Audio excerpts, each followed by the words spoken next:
So hello everyone, welcome to our channel. So बच्चे लोग, हम लोग पढ़ रहे हैं क्लास 12 मैक्रो इकोनॉमिक्स और हमारी चल रही है unit 1 national income and it's related aggregates. जानती हूँ बहुत टाइम हो चुका है इस यूनिट को पढ़ते पढ़ते, बट अब आज इस यूनिट को हम कंप्लीट करने वाले हैं क्योंकि आज हम लोग यहाँ पे पढ़ेंगे इसका आखिरी method of calculating national income, जो कि है एक्सपेंडिचर मेथड। तो आई होप कि पिछले दो मेथड्स अच्छे से पढ़ चुके होंगे, सारे न्यूमेरिकल्स प्रैक्टिस कर लिए होंगे और किसी भी तरीके की आप लोगों को कोई दिक्कत नहीं आ रही होगी।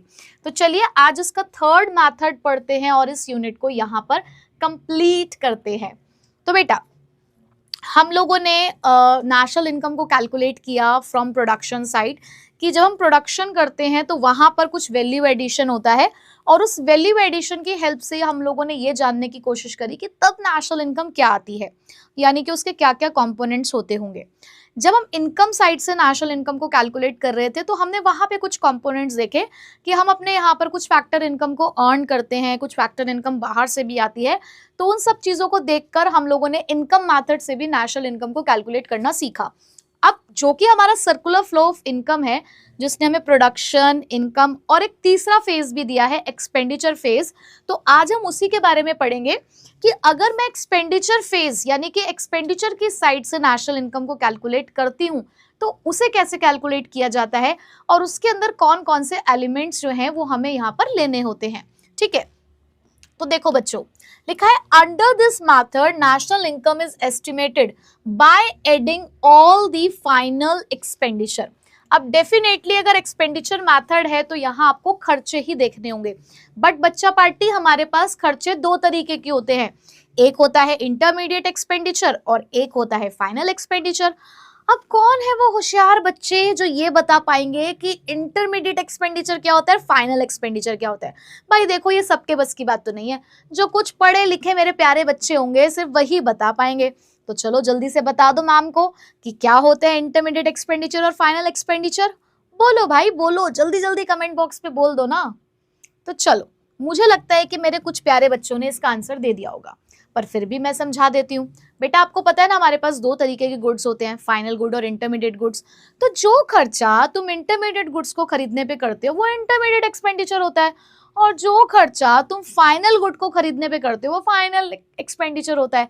सो सिंपल यार, कितना तो सिंपल है, इतना भी नहीं पता क्या तुम्हें? चलो कोई बात नहीं, तुम्हारे बादाम में दम नहीं होगा तभी तुम लोग इस क्वेश्चन का आंसर नहीं कर पाए ना। कोई नहीं, अब अच्छे वाले खा लेना ताकि तुम्हारी बुद्धि तेज काम करना शुरू कर दे।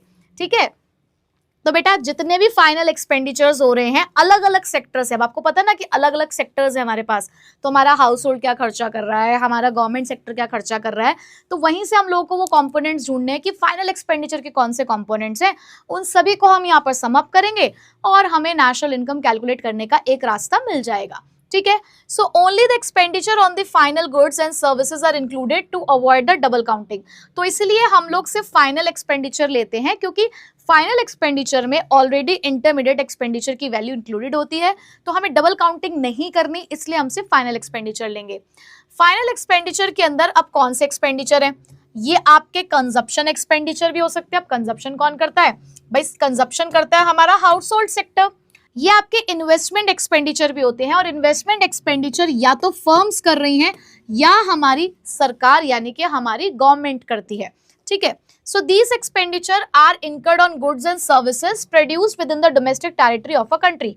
अब ये वाला खर्चा हमें कौन सा देखना है? वही वाला खर्चा जो खर्चा हम अपने डोमेस्टिक टेरिटरी में गुड्स और सर्विसेज को प्रोड्यूस करने के लिए करते हैं। सो अब the crux point is the sum of all the final expenditure gives the GDP at market price। और जब आप इन सारे फाइनल एक्सपेंडिचर का सम टोटल कर देते हो तो आपको मिल जाता है GDP MP।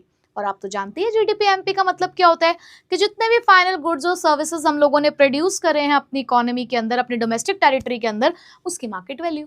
तो सिंपल सी बात, एक्सपेंडिचर मेथड हमें GDP MP देता है क्योंकि यहाँ हम सिर्फ उन्हीं फाइनल एक्सपेंडिचर्स को ऐड करते हैं जो हमें इनकर करने पड़ते हैं ताकि हम गुड्स और सर्विसेज को प्रोड्यूस कर पाएं।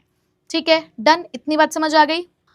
तो बेटा अब फाइनल एक्सपेंडिचर के कौन कौन से कंपोनेंट है? आप पूछेंगे आप मैम कि जब हमें GDP MP कैलकुलेट करना है तो हमें क्या क्या देखना है, जैसे आपने एनडीपीएफसी बताया था इनकम मेथड के अंदर, वैल्यू एडिशन के अंदर भी आपने जीडीपीएमपी बताया था कि क्या क्या लेना होता है, तो यहाँ क्या क्या लेना है। तो देखो बेटा, यहाँ पर एक बात तो आपको क्लियर हो चुकी है कि यहाँ पर या तो आपको कंजप्शन एक्सपेंडिचर लेने हैं या इन्वेस्टमेंट एक्सपेंडिचर लेने हैं ऑन फाइनल गुड्स, ठीक है। और आपको ये बात भी पता है कि कंजप्शन को कौन रिप्रेजेंट कर रहा है, बेसिकली हम हाउस होल्ड सेक्टर, रिप्रेजेंट कर रहे हैं, कुछ प्राइवेट फर्म्स भी होती हैं। उसके बाद इन्वेस्टमेंट को कौन रिप्रेजेंट कर रहा है बेटा, इन्वेस्टमेंट को रिप्रेजेंट करती है हमारी गवर्नमेंट या फिर हमारी बिजनेस फर्म्स, ठीक है। तो ये बात हमें पता चल गई है। तो यहीं से ही आपके देखो कंपोनेंट्स निकले हैं। सबसे पहला कंपोनेंट क्या है, प्राइवेट फाइनल कंजप्शन एक्सपेंडिचर। पहला क्या है, private final consumption expenditure. But ये कंजप्शन थोड़ा सा हमारी गवर्नमेंट भी करती है। तो देखो अगला आया गवर्नमेंट फाइनल कंजप्शन एक्सपेंडिचर। तीसरा, इन्वेस्टमेंट पर्पस से बात चल रही है, ग्रॉस डोमेस्टिक कैपिटल फॉर्मेशन। आपको पता है ना कि कैपिटल फॉर्मेशन को हम लोग और क्या बोलते हैं, इन्वेस्टमेंट। तो ग्रॉस डोमेस्टिक कैपिटल फॉर्मेशन ये लिया। और एक और सस्पेंस वाली चीज, net exports. Ma'am net exports, इसका क्या काम है एक्सपेंडिचर मेथड में, अभी धीरे धीरे पता चल जाएगा, चिंता मत करो। पहले सिर्फ ये 4 चीजों को याद कर लो कि क्या क्या आएगा, private final consumption expenditure, government final consumption expenditure, gross domestic capital formation और नेट एक्सपोर्ट्स, यानी कि PGGN। पहले इतना याद कर लो, ठीक है। चलो अब एक एक कंपोनेंट समझाती हूँ, तो चिंता मत करो, आपको सब पता चल जाएगा।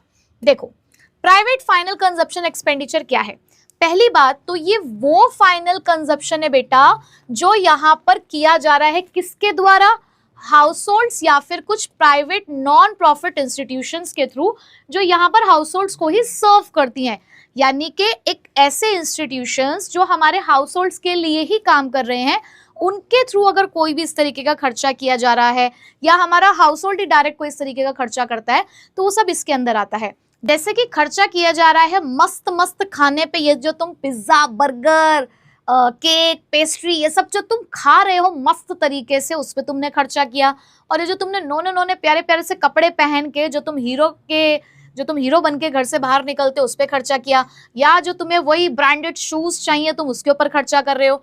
या फिर ये खर्चा तुम कहाँ करते हो यार इस पे कौन खर्चा करता है यार, इस पे तो खर्चा खराब हो जाता है ना, क्यों।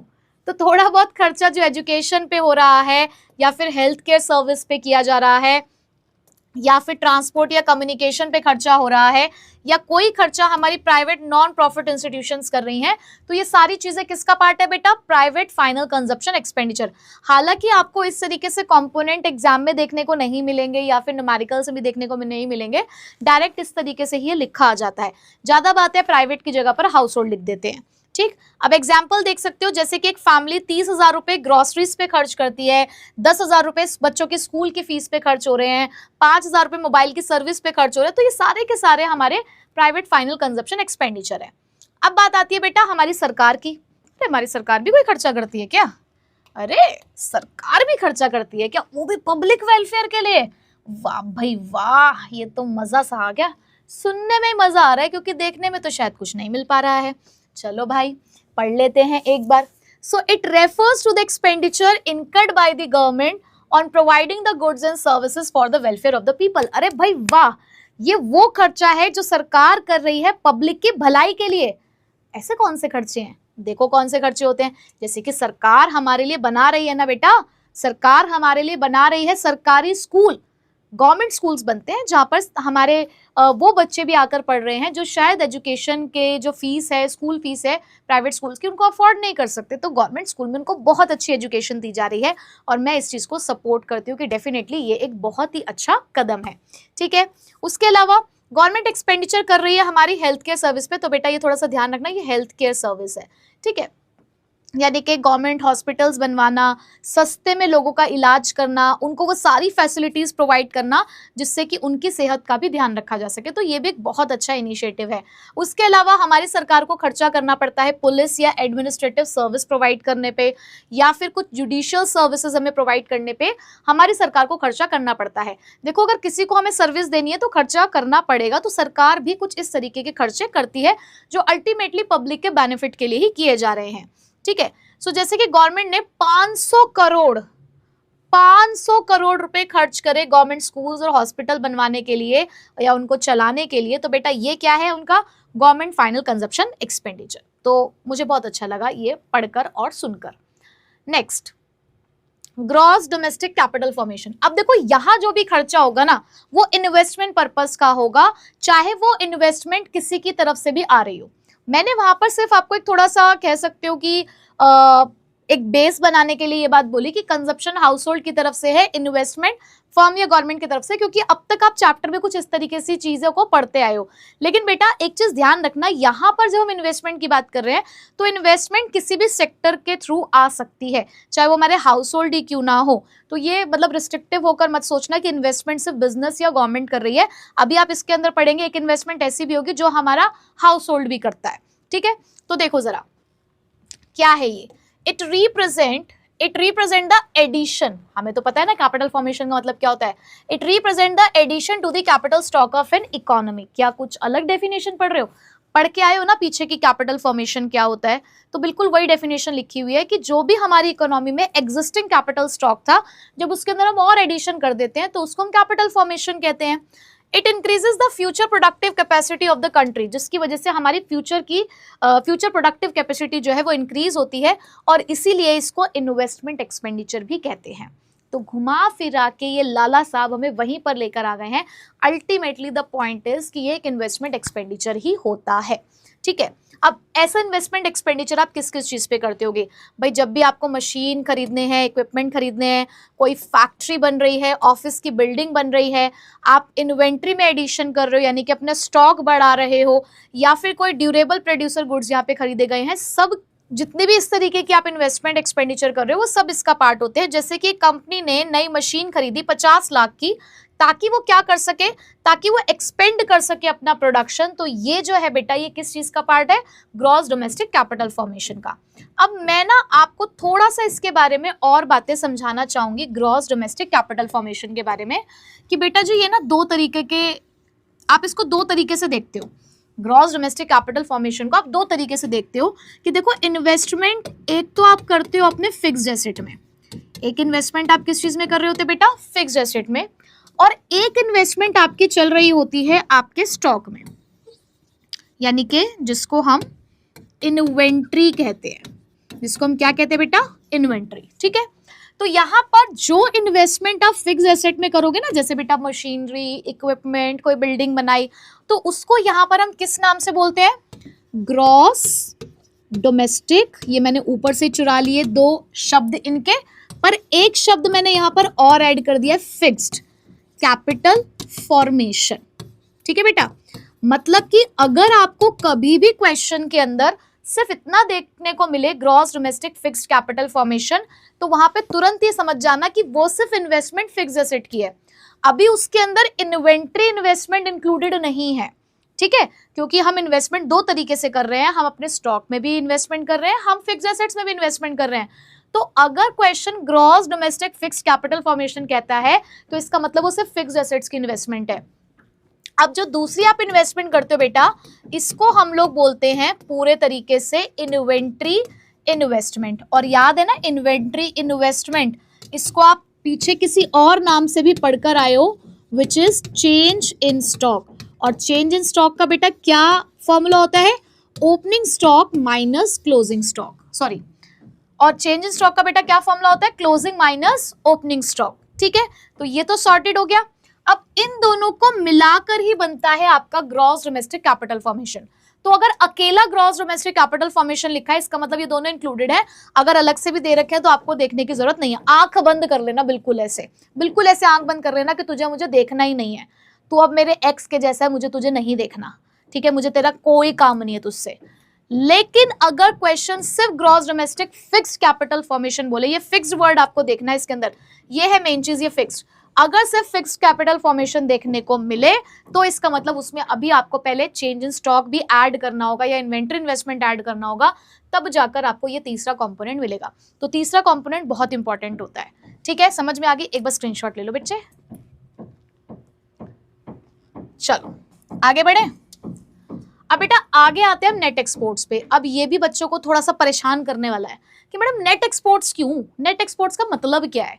देखो बेटा, पहली बात तो एक्सपोर्ट का मतलब क्या है। एक्सपोर्ट का मतलब है जो सामान हमारे यहाँ से बाहर बेचा जा रहा है, बना हमारे यहाँ पर, बिका कहीं और पर, ठीक है, बना यहाँ पर, बिका किसी और देश में जाके, वो एक्सपोर्ट होता है। और इंपोर्ट का मतलब क्या होता है, बोलो इंपोर्ट का मतलब क्या है, कि जो चीज हम लोगों ने बाहर से खरीदी, ठीक है। अब देखो बेटा, हम खर्चा कर रहे हैं, हम खर्चा अपने देश में भी कर रहे हैं, तो जो खर्चा हमने देश में कर रहे हैं चलो वो तो ठीक है, लेकिन बेटा कुछ खर्चा हम बाहर भी तो कर रहे हैं, कुछ खर्चा हम बाहर के सामान को खरीदने के लिए भी कर रहे हैं, तो वो तो आपका इंपोर्ट हो गया। लेकिन पता है हम लोगों ने क्या किया, हमने कुछ सामान बनाया पर खुद इस्तेमाल नहीं किया, वो सामान हमने दूसरे देश में बेचा, बट उसका प्रोडक्शन तो यही हुआ ना, खर्चा तो यही हुआ ना। तो अल्टीमेटली हमने देखा कि यार कुछ सामान बाहर बेचा जा रहा है, कुछ सामान बाहर से खरीदा जा रहा है, तो ऐसा करते हैं, इसका नेट इफेक्ट निकालते हैं, जिसको नाम देंगे हम नेट एक्सपोर्ट्स, ठीक है। तो बेटा नेट एक्सपोर्ट्स का मतलब क्या, एक्स आपका एक्सपोर्ट को रिप्रेजेंट करता है। एक्स देख के मत याद करो किसी भी एक्स को, यहाँ एक्स का मतलब क्या है, एक्सपोर्ट, और एम का मतलब क्या है, इंपोर्ट। तो net export refers to the difference between the export and imports, ठीक है।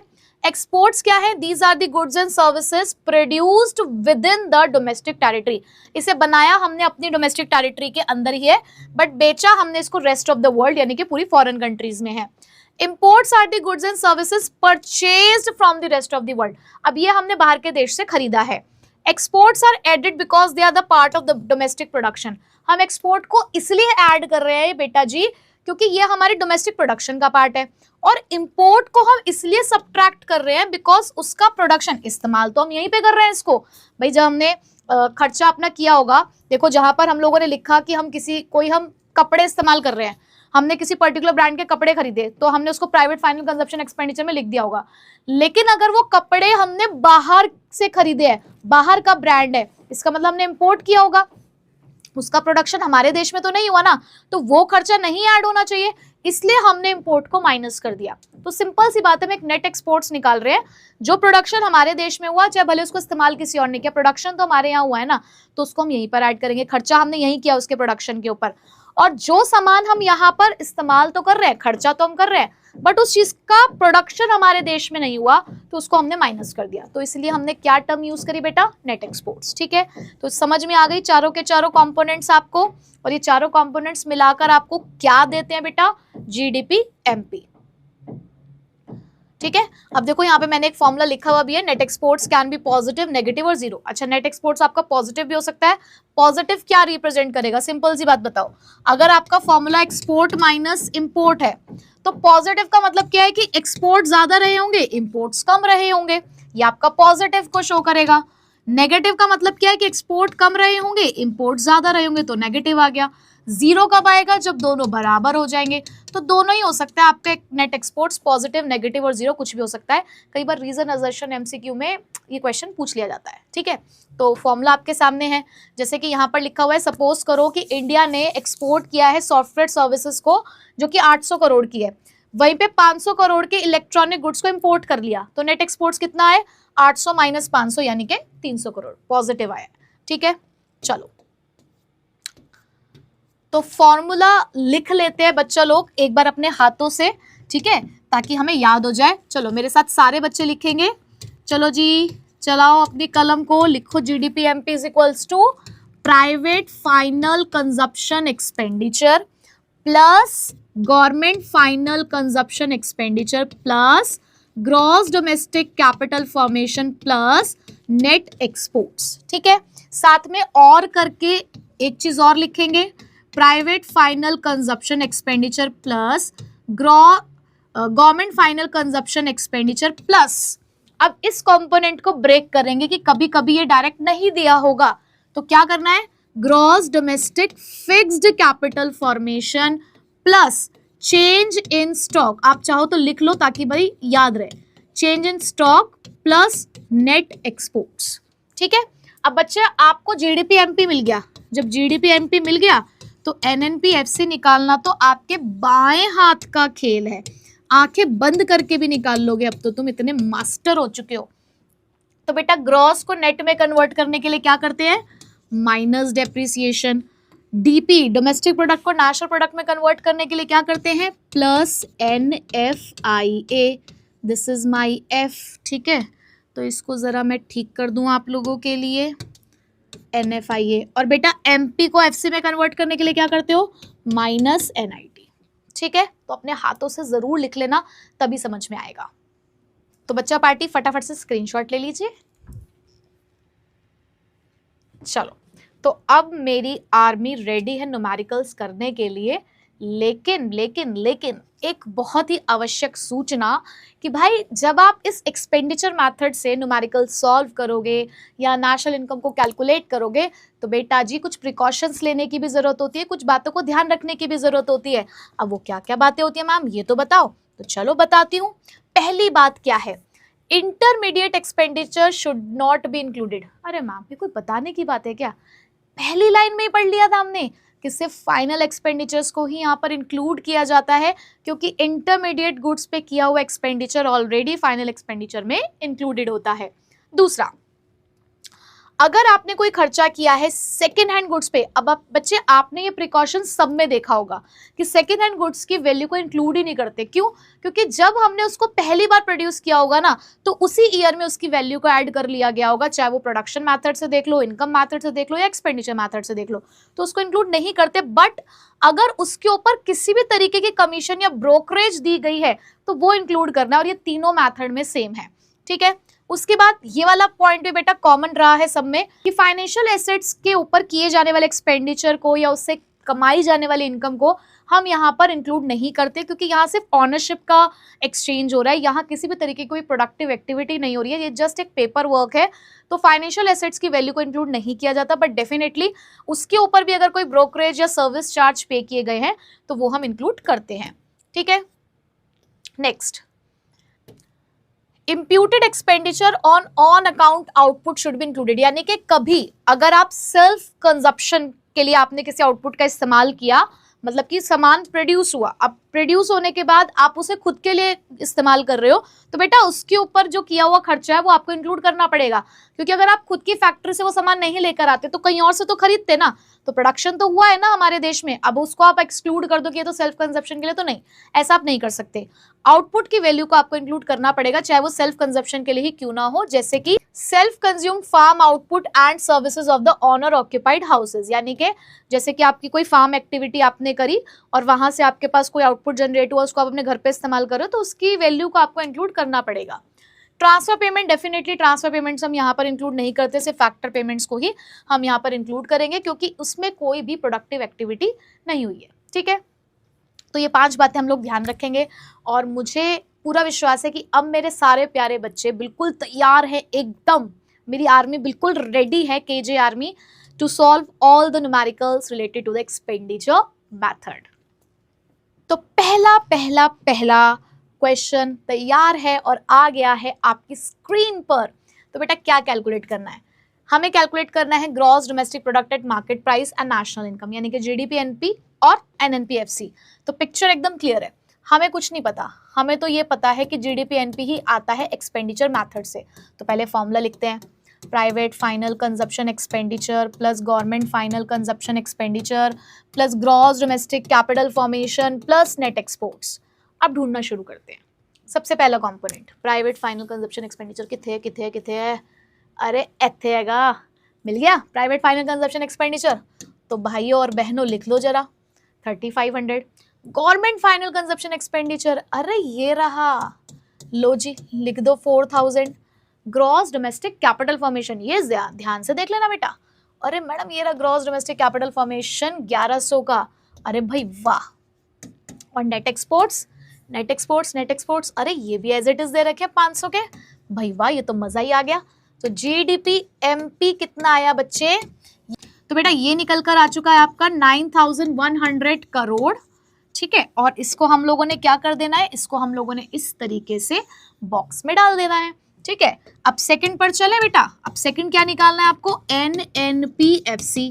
कैसे निकालते हो, GDP MP ग्रॉस को नेट में कन्वर्ट करने के लिए बोलो बोलो माइनस डेप्रिसिएशन, डोमेस्टिक प्रोडक्ट को नेशनल प्रोडक्ट में कन्वर्ट करने के लिए प्लस NFIA, और एमपी को एफसी में कन्वर्ट करने के लिए माइनस एनआईटी। ठीक है, तो 9100 माइनस डेप्रिसिएशन। भाई डेप्रिसिएशन डेप्रिसिएशन डेप्रिसिएशन, मुझे तो कहीं नहीं दिख रहा डेप्रिसिएशन, मुझे तो दिख ही नहीं रहा डेप्रिसिएशन। अच्छे कहेंगे मैडम चश्मा लगा लो आप, नहीं दिख रहा आपको? सबसे लास्ट में लिखा तो है। मैंने कहा बेटा कंजप्शन ऑफ फिक्स कैपिटल लिखा है, मैडम ब्रैकेट में डेप्रिसिएशन भी लिखा है। और नहीं भी लिखा होता तो मेरे प्यारे बच्चों को पता है कि कंजप्शन ऑफ फिक्स कैपिटल ही क्या होता है, डेप्रिसिएशन। तो बेटा कितना है वो, 120। अब मुझे एनएफआईए चाहिए, net factor income from abroad. तो देखूं देखूं देखूं एनएफआईए कहाँ है, अरे ये तो ये रहा हमारी आंखों के सामने, 100। चलो जी ये भी लिख दिया। एनआईटी नेट इनडायरेक्ट टैक्स है क्या, एनआईटी, हाँ मैम ये तो रहा net indirect tax 300। Ma'am subsidy भी तो दे रखा है बेटा। मैम एनआईटी में सब्सिडी इंक्लूडेड होता है, हमें पागल ना बनाएं, होशियार हो गए हो तुम। तो एनआईटी अगर डायरेक्ट दे रखा है तो भले ही सब्सिडी अलग से दे रखा है, उससे हमें कोई लेना देना नहीं है। तो बेटा जी अब एनएनपीएफसी कितना आया जरा बताओ। तो बच्चा पार्टी ये आंसर आ गया हमारा 8780, और इसको भी डाल देते हैं बॉक्स में, और पहला पहला पहला क्वेश्चन हो गया हमारा डन। तो अब चलते हैं अपने नेक्स्ट क्वेश्चन की तरफ, और नेक्स्ट क्वेश्चन में क्या फाइंड आउट करना है, नेक्स्ट क्वेश्चन में फाइंड आउट करनी है नेशनल इनकम। अब भले ही हमें नेशनल इनकम कैलकुलेट करनी है, बट हमें तो पता है ना कि कंपोनेंट्स किसके दे रखे हैं। देखो फिर वही बात, तीनों मेथड पढ़ चुके हो तो किसी भी कंपोनेंट, किसी भी मेथड के कंपोनेंट्स हो सकते हैं। तो हमेशा आप जब भी क्वेश्चन को सॉल्व करेंगे आपने देखना है कि आपको कौन से कंपोनेंट दिख रहे हैं, इनकम मेथड के हैं, वैल्यू एडिड के हैं या एक्सपेंडिचर के हैं। अब डेफिनेटली आपको यहाँ पर दिख रहा है कि मैम एक्सपेंडिचर मेथड ही तो है। तो चलो ठीक है बच्चों, समझ गई मैं आप लोगों की बात। तो अब आप लोगों को ये पता है कि अगर एक्सपेंडिचर मेथड से हमें नेशनल इनकम कैलकुलेट करना है तो हमारा पहला स्टेप क्या है, हमें हमारा पहला स्टेप हमेशा पता होना चाहिए। तो पहला स्टेप है बेटा हमारा जीडीपी एमपी कैलकुलेट करना, जिसका फॉर्मूला क्या है, प्राइवेट फाइनल कंजप्शन एक्सपेंडिचर। दोबारा लिख दें एक बार आप लोगों के लिए, private final consumption expenditure, government final consumption expenditure, gross domestic capital formation. ये हमारा एफ बड़ा दिक्कत करता है भाई, भाई तुमको क्या दिक्कत है रे। चलो gross domestic capital formation plus net exports. अब हमें यही सारे कंपोनेंट्स ढूंढने की कोशिश करनी है, ठीक है। तो मैं अगर सबसे पहले देखूं प्राइवेट फाइनल कंजप्शन एक्सपेंडिचर, तो देखो यहाँ आके हमारी जो खोज है वो खत्म हुई, ठीक है। तो ये आ गया आपका 600, ठीक है। चलो आगे बढ़ते हैं। अब next government final consumption expenditure, तो गवर्नमेंट फाइनल कंजप्शन एक्सपेंडिचर बेटा ये रहा 300, ठीक है। फिर gross domestic capital formation, gross domestic capital formation, ma'am gross domestic capital formation तो नहीं है, बट हाँ नेट डोमेस्टिक कैपिटल फॉर्मेशन है, नेट डोमेस्टिक कैपिटल फॉर्मेशन है। तो क्या हुआ, नेट को ग्रॉस में चेंज करना नहीं आता क्या तुम्हें, आता तो है। और यहां से एक नई चीज बताती हूँ, देखो बेटा वैसे तो आपको नेट को ग्रॉस में चेंज करना, ग्रॉस को नेट में चेंज करना बहुत अच्छे से आता है, कि अगर मैं यहाँ पर ये 150 लिख दूं, क्योंकि ये तो नेट डोमेस्टिक कैपिटल फॉर्मेशन है, मुझे ग्रॉस डोमेस्टिक कैपिटल फॉर्मेशन चाहिए, तो अगर मेरे पास डेप्रिसिएशन है और मैं डेप्रिसिएशन प्लस कर दूंगी तो मेरा जो कंपोनेंट है वो ग्रॉस डोमेस्टिक कैपिटल फॉर्मेशन बन चुका है, क्योंकि मैंने नेट में डेप्रिसिएशन को ऐड कर दिया। बट एक और मजेदार बात है कि अगर आपको इसको ग्रॉस में चेंज नहीं करना और अगर आपको ये कंपोनेंट नेट दे रखा है, ध्यान से सुनना मेरी इस बात को, अगर आपको थर्ड कंपोनेंट नेट दे रखा है ना बेटा, तो आप यहाँ पर डायरेक्टली एनडीपी एमपी भी कैलकुलेट कर सकते हो। ये आपका थर्ड कंपोनेंट बहुत इंपॉर्टेंट होता है। तो अगर आपका थर्ड कंपोनेंट आपको ग्रॉस की जगह पर नेट दे रखा है तो वहां आप जीडीपी एमपी ना बनाकर आप उसे एनडीपी एमपी भी बना सकते हैं, ठीक है। तो that is up to you कि आप इसको क्या करना चाहते हैं। फिलहाल मैंने इसके अंदर डेप्रिसिएशन ऐड कर दिया है, जिससे मैंने नेट डोमेस्टिक कैपिटल फॉर्मेशन को ग्रॉस डोमेस्टिक कैपिटल फॉर्मेशन बना दिया, ठीक है। चलो अब हमें चाहिए नेट एक्सपोर्ट्स, तो नेट एक्सपोर्ट्स बेटा आपके पास देखो डायरेक्टली गिवन है 50। तो चलो अब इसको कैलकुलेट कर लेते हैं। फिलहाल इस क्वेश्चन में यही एक बात थी जो मुझे आपको बतानी थी, कि अगर कभी ग्रॉस डोमेस्टिक कैपिटल फॉर्मेशन की जगह नेट डोमेस्टिक कैपिटल फॉर्मेशन आ जाता है तो उसे ग्रॉस में कन्वर्ट करने के लिए सिंपल क्या कर देना, डेप्रिसिएशन प्लस। तो ज्यादा परेशान होने की जरूरत नहीं है कि तो कुछ नया आ गया है। तो बेटा जीडीपी एमपी आपका निकल कर आ गया है यहाँ पर 1130 करोड़, ठीक है। तो एक बार आप लोग भी कैलकुलेशन चेक कर लेना। उसके बाद बेटा नेक्स्ट आपको अब क्या कैलकुलेट करना है, नेक्स्ट आपको कैलकुलेट करना है एनएनपीएफसी। अब एनएनपीएफसी कैसे कैलकुलेट करोगे, आपके पास क्या आ चुका है, जीडीपीएमपी। तो अब तो याद हो गया होगा formula, minus depreciation plus NFIA और माइनस एनआईटी। तो बेटा जीडीपीएमपी 1130, डेप्रिसिएशन अभी हमने यहाँ पर भी लिखा था वो था 30। उसके बाद एनएफआईए कहाँ है, net factor income from abroad, ये देखो ये रही net factor income from abroad, minus का 20 है, तो आपको भी यहाँ पर माइनस का 20 लिखना पड़ेगा, ठीक है। एनआईटी चाहिए, नेट इनडायरेक्ट टैक्स, ये रहे आपके पास 90। चलो जी अब इसको सॉल्व कर लेते हैं। तो ये आ गया है बेटा आपका 990 करोड़, इसे भी हमने बॉक्स में डाल दिया, ठीक है। तो चलिए ले लीजिए स्क्रीनशॉट। चलो अब बेटा पढ़ते हैं हम लोग अपना नेक्स्ट क्वेश्चन, जिसमें फिर से हमें नेशनल इनकम कैलकुलेट करनी है। और अगर मैं कंपोनेंट देखूं तो वही एक्सपेंडिचर मेथड के ही आपके सामने कंपोनेंट्स अवेलेबल हैं, ठीक है। तो चलो सबसे पहले क्या कैलकुलेट करना है, सबसे पहले हमें जीडीपीएमपी, फिर से फॉर्मूला लिखेंगे, याद हो जाएगा, private final consumption expenditure, government final consumption expenditure, gross domestic capital formation plus net exports. तो भाई देखो प्राइवेट फाइनल कंजप्शन एक्सपेंडिचर सबसे पहले ही है 900, गवर्नमेंट फाइनल कंजप्शन एक्सपेंडिचर ये रहा हमारे पास 400, ग्रॉस डोमेस्टिक कैपिटल फॉर्मेशन, अरे रे gross domestic capital formation, net domestic capital formation, ये तो दोनों ही है मैम, कौन सा लें, आपकी इच्छा है, मैंने आपको दोनों बता दिया है। नेट डोमेस्टिक लोगे तो एनडीपीएमपी कर देना, ग्रॉस डोमेस्टिक लोगे तो जीडीपीएमपी निकाल देना। चलो जीडीपीएमपी निकाल देते हैं क्योंकि हम लोगों ने तो यही वाला फॉर्मूला लिख दिया है, ठीक है।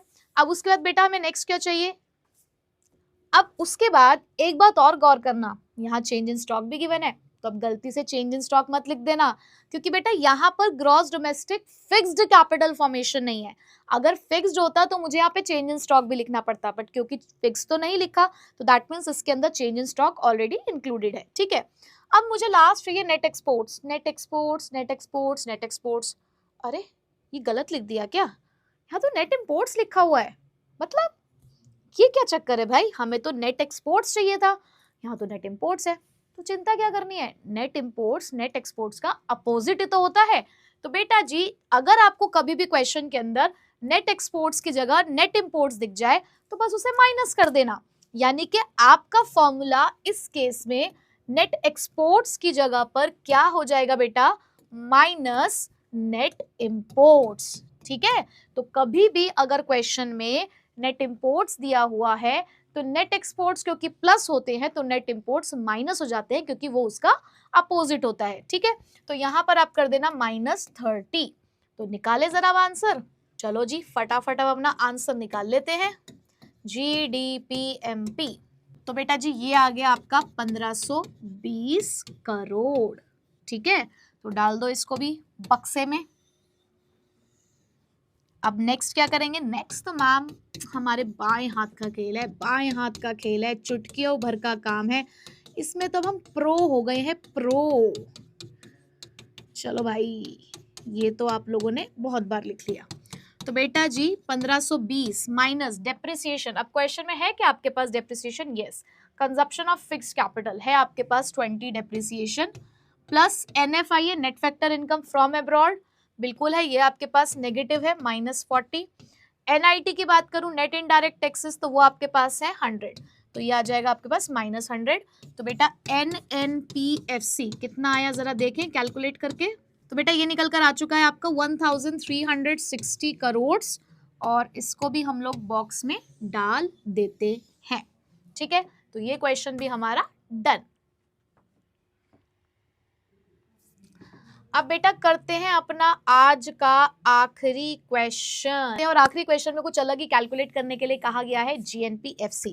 पर हमें जीएनपीएफसी से क्या लेना देना है, हमें तो क्या कैलकुलेट करना आता है, हमें तो कैलकुलेट करना आता है जीडीपीएमपी, ठीक है। करने को मैं आपको डायरेक्ट जीएनपीएफसी भी कैलकुलेट करा सकती हूँ, बट मुझे आपका एक बेस बनाना है कि आप एग्जाम में किसी भी पॉइंट पर एक कंफ्यूजन वाले पार्ट में ना रहे कि इसमें तो ये करना है, इसमें ये करना है, इसमें ये करना है, नहीं। आप एक यूनिफॉर्मिटी के साथ अपने क्वेश्चन को सॉल्व करो, आपकी कभी गलती नहीं होगी। हो सकता है आपका 1 मिनट एक्स्ट्रा लगे, लेकिन आप गलती नहीं करेंगे, इस बात की मैं गारंटी दे सकती हूँ। ठीक है, तो बेटा देखो जीडीपीएमपी कैसे कैलकुलेट करते हैं, private final consumption expenditure, government final consumption expenditure, gross domestic capital formation plus net exports. ठीक है, तो प्राइवेट फाइनल कंजप्शन एक्सपेंडिचर हमारे सामने है 500, government final consumption expenditure 150, gross domestic capital formation, gross domestic capital formation, अरे रे रे रे, ग्रॉस डोमेस्टिक कैपिटल फॉर्मेशन तो नहीं है, बल्कि यहां तो net domestic fixed capital formation है। याद आ रहा है, अगर फिक्स्ड लिखा होता है तो क्या मानते हैं कि अभी उसमें हमें चेंज इन स्टॉक प्लस करना है, प्लस नेट वाला भी कंपोनेंट है, तो इसका मतलब नेट को ग्रॉस में करने के लिए क्या करेंगे, डेप्रिसिएशन को ऐड। तो बेटा यहाँ पे थोड़ा ध्यान से करना है, पहले हमने net domestic fixed capital formation लिखा, इसको ग्रॉस में कन्वर्ट करने के लिए डेप्रिसिएशन जो ये दे रखा हमें, इसे हम ऐड कर देंगे। और क्योंकि gross domestic fixed capital formation में चेंज इन स्टॉक प्लस होता है, तब जाकर ग्रॉस डोमेस्टिक कैपिटल फॉर्मेशन बनता है। तो चेंज इन स्टॉक चाहिए मुझे, और चेंज इन स्टॉक मुझे डायरेक्टली नहीं दे रखा, मुझे क्लोजिंग स्टॉक दे रखा है, ओपनिंग स्टॉक दे रखा है। अब क्लोजिंग स्टॉक है 10, ओपनिंग स्टॉक है मेरे पास बेटा 10, क्लोजिंग और ओपनिंग स्टॉक दोनों सेम है हमारे पास, तो 10 माइनस 10 तो बेटा 0 आ गया। अल्टीमेटली उसका इफेक्ट तो कुछ नहीं हुआ, बट हमें लिखकर फिर भी दिखाना है कि हमने चेंज इन स्टॉक निकाला है 10 माइनस 10। ठीक है, नेट एक्सपोर्ट्स की बात करूं तो नेट एक्सपोर्ट्स की जगह पर इंपोर्ट्स दे रखे, तो अब आपको पता है कि उसके लिए क्या करना होता है, माइनस नेट इंपोर्ट्स। ठीक है, अगर एक्सपोर्ट होता तो प्लस कर देती, क्योंकि इंपोर्ट दे रखा है तो मैंने माइनस कर दिया। तो अब हमने क्या करना है, इसको हमने बॉक्स में डालना है। अब हमारी एक्चुअल रिक्वायरमेंट क्या थी बेटा, एक्चुअल रिक्वायरमेंट थी GNPFC कैलकुलेट करने की। ऑलरेडी आप GDPMP कैलकुलेट कर चुके हो, तो ग्रॉस और ग्रॉस तो सेम है। डोमेस्टिक प्रोडक्ट को नेशनल प्रोडक्ट में कन्वर्ट करने के लिए क्या करते हो, प्लस NFIA, और मार्केट प्राइस को फैक्टर कॉस्ट में कन्वर्ट करने के लिए माइनस NIT। तो GDPMP ऑलरेडी आपके पास 780 है। NFIA अगर मैं देखूं, net factor income from abroad, minus का 15 है। और NIT की अगर मैं बात करूं बेटा, नेट इनडायरेक्ट टैक्सेस, तो ये रहे आपके माइनस का 35। ठीक है, तो बेटा GNPFC कितना आया, ये निकल कर आ रहा है बेटा आपका 730 करोड़, और इसे डाल दीजिए बॉक्स में। तो बेटा जी इसी के साथ हम लोगों ने कंप्लीट किया अपना ये वाला चैप्टर, पहले स्क्रीनशॉट ले लो। तो बेटा आज हम लोगों ने अपनी इस यूनिट को कंप्लीट किया, जो कि आपके एग्जाम में आने वाली है 10 मार्क्स की। आई होप कि बहुत अच्छे से इस यूनिट को समझ गए होगे, बहुत समय लगाया है हमने इस यूनिट को समझने में, और आपको पता है इसलिए इतना ज़्यादा टाइम लगाया है कि आपको अच्छे से समझ आए। हाँ, बीच में कुछ कुछ प्रॉब्लम्स हो गई थी, वीडियोस नहीं आ पा रही थी, उसके पीछे भी बहुत सारे रीजंस रहे, बट डेफिनेटली भले हमने समय लेकर लगाया है, बट मुझे इतना विश्वास है कि आप लोग अब पूरे साल इस यूनिट को नहीं भूलने वाले हो, अगर आपने मेरे साथ अच्छे से प्रैक्टिस करी और एक एक चीज़ को समझ कर चले हो। तो बच्चे पूरे साल इसको बार बार पढ़ते हैं, क्योंकि हर थोड़े दिन में भूल जाते हैं, बट तुमने अगर मेरे साथ अच्छे से इसकी प्रैक्टिस करी होगी तो तुम नहीं भूलने वाले, क्योंकि मैंने यहाँ पे आपको कोई भी फॉर्मूला रटवाया नहीं है, हर एक चीज़ का मैंने आपको लॉजिक बताया है। पहले थियोरेटिकली हर एक कॉन्सेप्ट को क्लियर किया, तब मैं प्रैक्टिकल पोर्शन पर आई हूँ। ठीक है, तो एक बार फिर से इस यूनिट को रिवाइज कर लो, सारे कॉन्सेप्ट्स एक बार दोबारा से पढ़ लो, अच्छे से एक दिन लगाओ, 1-1.5 घंटा आराम से इस यूनिट को दोबारा पढ़ो, कुछ न्यूमेरिकल क्वेश्चंस की प्रैक्टिस करो, और बढ़िया तरीके से अपनी इस यूनिट को प्रिपेयर कर लो। तो मिलूंगी अब मैं आपसे नेक्स्ट वीडियो में नई यूनिट के साथ। So till then take care, bye bye.